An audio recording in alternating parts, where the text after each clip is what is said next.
रामचंद्रा देखत है भैया का हो ठंडो में गर्मी लेसले बतारा रामचंद्रा हो तारे सरंदी के मेहरारू दूसरा संग भागे ले आही दादा अपना मेहरारू लगे जहाँ तो टाई टाई फीस हो गई है आ जैसे कोनो दोसर मेहरारू देखिए तो हाँ तोरा के देखा वो कि यार जाए पिया जवानी हमर जराई रे गइलाना हो जराई रे गइलाना ए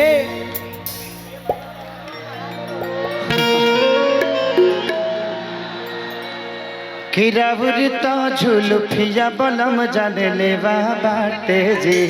कोरोना लिखा आए गले लगा लो देखो हम शादीशुदा हैं हम यहाँ गले लगाएंगे इसका रिएक्शन मुंबई चला जाएगा पहले डेरात हम ना रही हम पहले मोबाइल ना रहा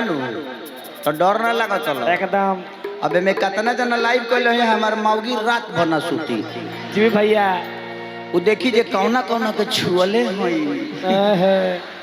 ओकरा बाद जौन हमरे के छुए ले नु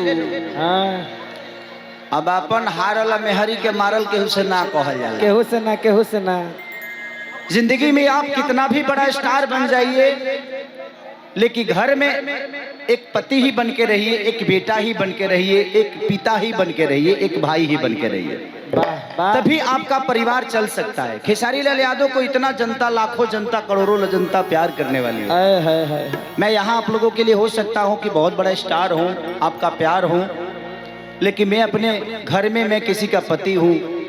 तो वो कबो कबो खिसियाले तो हम ओकर गोड़ उड़ दबाई ले जी भैया दबावे की चाहिए मेहरारू को गोड़ दबालो से बहुत फायदा मिलेला। हाँ कभी मेहरारू खिसिया सन तो जाके किचन में लोहिया काटे लगी हलो वो बेलना छीली तब वो रोटी जबरदस्ती बेली हलो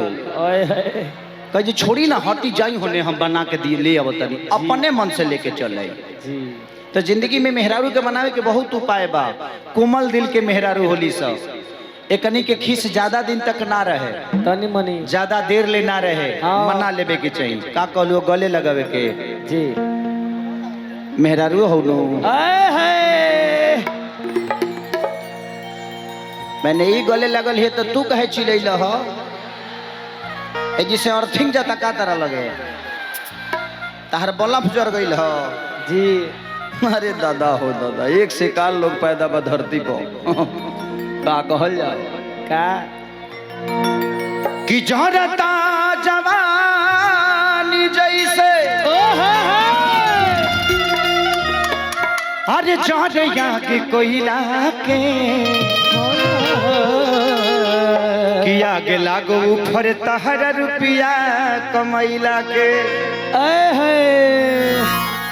कि तू बारा बहारा राजा ए राजा जी अरे रहता नहीं हटी हो काहे अगाड़ी कहियो लड़िए जाई हो जाई छती हो वेरी नाइस पर्सन कबो कबो अंग्रेजी मार दिले हम देखिए पढ़ल लिखल ना भैला के भी बहुत बड़ा फायदा बा पढ़ले लिखल जब ले हम ना रहनी नो तब ले कोनो पेपर साइन ना कोई नहीं अब पढ़ल लिखल को दुगो आ गेल से पेपर साइन करे के फंसा देलो सरे दादा गजन को दिले बा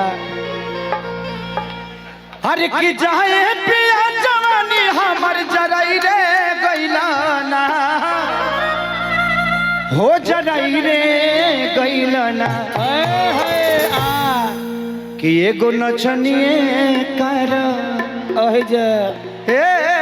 राजा जी राजा हो 1 2 3 4 क्या बात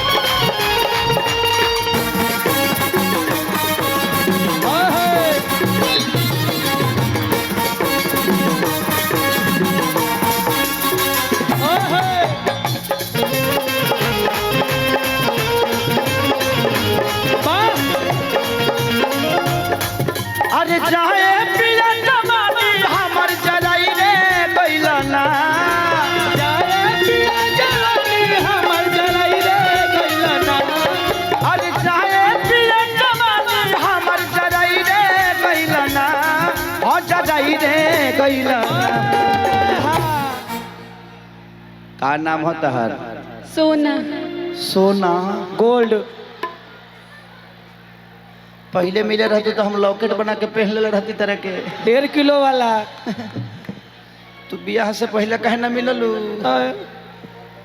कोनो बात ना, ब्याह के बाद मिल सकेलू। अच्छा है, आप अच्छी कलाकार हैं। Very good. मैंने ब्याह के बाद मैंने